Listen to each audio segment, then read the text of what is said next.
ৰাতি আমি ৰিক্সাত টকা যাবি পইচা আনবা তই ভৱেশদাক টকা যা আজি তই মই যদি ভৱেশদাক ক'ব নোৱাৰো নহয়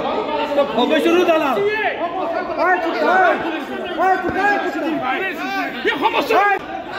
অতুল বৰাৰ দালাল ৰাতি ৰাতি পইচা লবি তই অতুল বৰাৰ দালাল তই কেলে ৰাতি যাই পেলাই অতুল বৰাৰ তই পইচা আনবি তই ৰঙিয়া সমষ্টিৰ বিধায়ক একো নকৰে ৰঙিয়া সমষ্টিৰ বিধায়কে একে নকৰে না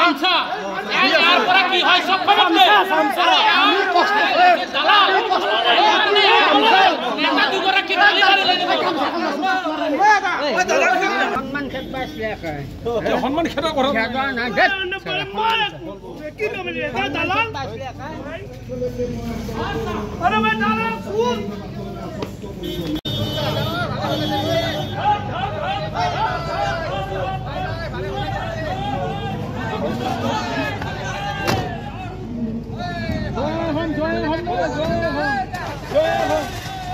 অতুল বৰা জিন্দাবাদ, কেশৱ মহন্ত জিন্দাবাদ, হিমন্ত বিশ্ব শৰ্মা জিন্দাবাদ।